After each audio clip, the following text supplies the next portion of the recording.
你干嘛？我是来调整的。好，你马上已经好了，我来，你来。你走。来。这个哥。干嘛？干嘛？哎呀。 He was once a man full of courage. He rushed to the epicenter of the Wenchuan earthquake to take part in the rescue efforts. But fate played a cruel trick on him. An unexpected accident left him gravely injured, unable to take care of himself. And just when he needed support the most, his wife committed a shameless act. She ran away with the 1.18 million yen compensation meant for his disability and even replaced his medicine with fake drugs. This is the absurd story of Wang Long, a hero who became disabled after being struck by falling rocks during the Wenchuan rescue mission. To this day, he still bears the scars from that tragedy. Since he had elderly parents and young children, the government granted him a compensation of 1.18 million yen to ensure a dignified life thereafter. Despite his disability, Wang Long managed to live a relatively stable life because he owned a home. His wife, Yang Jun, volunteered to take care of him and persuaded his parents to return to their hometown, saying they were old and had different living habits. Every day, seeing his wife busy caring for him, Wang Long felt deeply grateful. He believed he was lucky to have married such a kind and devoted woman. But what he never imagined was that, for 3 long years, she had been deceiving him with calculated cruelty. 4 years later, when Wang Long's parents returned to visit him, they noticed that his condition had worsened. He even seemed confused and disoriented. Suspicious, they watched their daughter-in-law closely and discovered that she had been mixing sleeping pills into his medication. Even patients with insomnia should only take such drugs under a doctor's supervision. Imagine the danger for a healthy man consuming them daily. Outraged, the family wanted to confront her, but before they could, Yang Jun fled with their daughter. Soon after, the Wang family uncovered an even greater betrayal. In just 17 months, she had spent all 1.18 million yen of the compensation and even mortgaged their house to take out another 300,000 yen loan. When the bank called demanding repayment, Wang Long was confused. The property deed was at home and had never been touched. Upon investigation, they discovered that the document was fake, and that the real one had been used by his wife to secure the loan. Desperate, Wang Long didn't call his wife, he called the police. After investigation, it was confirmed, everything had been done by Yang Jun. But the deceit went even further. Police also discovered that, days before, Yang Jun had been seen entering a hotel with a man driving a luxury car, behaving intimately, despite still being married to Wang Long. When police and family members went to her apartment, she refused to open the door.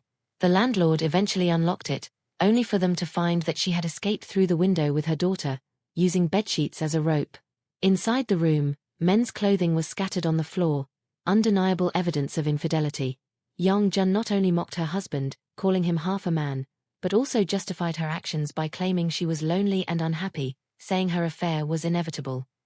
She even claimed that Wang Long had agreed to mortgage the house, though he had been under the influence of the very drugs she had given him.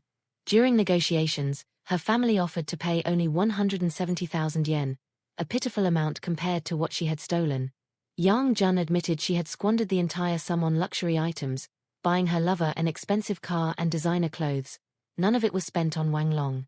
Without a shred of remorse, she remained arrogant in front of the Wang family. Yet, thinking of the child and Wang Long's fragile state, his family agreed to settle the case if she would at least repay the loan and return the house. They signed a divorce agreement, with Yang Jun promising to pay the remaining 130,000 yen. The case ended with the Wang family's forgiveness, but the emotional wound it left could never heal. A national hero who sacrificed his body to save lives ended up betrayed and ruined by the very woman who had vowed to love him. Whether she truly spent all the money, no one knows. But what's undeniable is her greed and cruelty. Betrayal, poisoning, fraud, her crimes are unforgivable. Calling her a modern-day Pan Jinlian would not be an exaggeration. Wang Long never imagined that the woman he wanted to grow old with would be the one to destroy him. Now, all he wishes for is to raise his daughter with love and protect her from harm, the last fragment of tenderness left in a heart scarred by tragedy.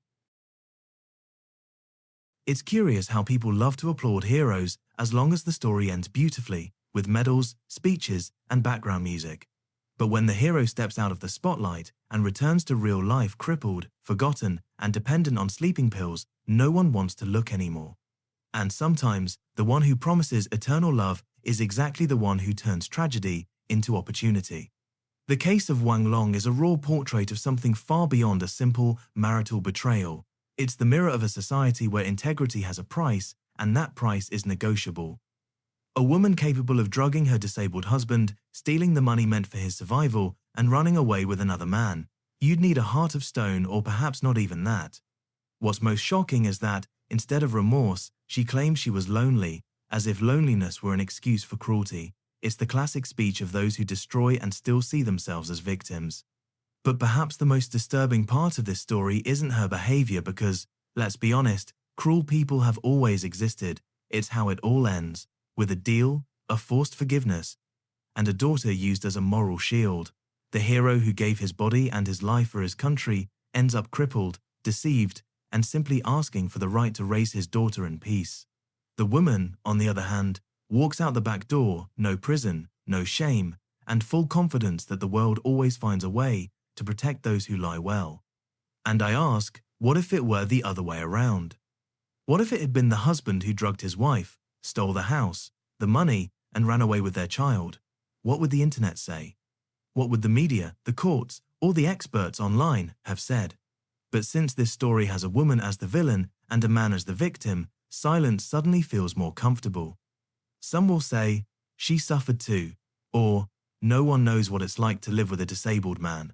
That kind of argument is dangerous. It turns suffering into justification for cruelty.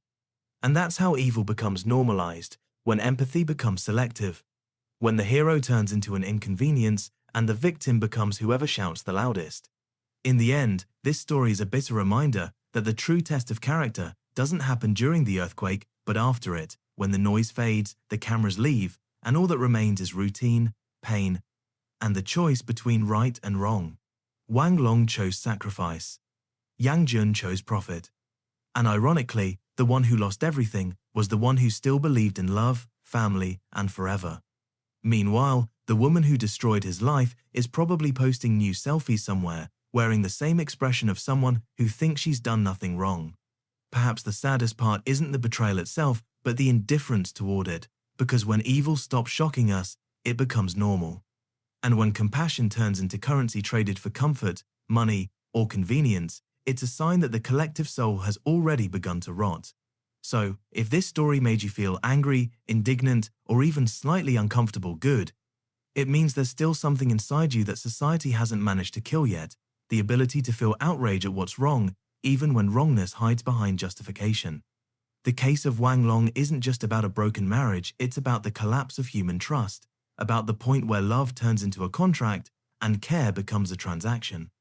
And perhaps the saddest truth of all is realizing that, in today's world, betrayal has become ordinary, cruelty has become argument, and shame has become a luxury. But to me, a true hero isn't only the one who saves lives amid the rubble, it's the one who remains standing, even when everything around him has fallen apart. And if Wang Long can still look at his daughter and wish her a peaceful life, then even without firm legs, he remains the strongest person in this story. If you liked this video, leave a like and subscribe to the channel for more stories like this, and tell me in the comments, who do you think was the real villain here? The woman who betrayed him, or the society that let her walk free? See you in the next video.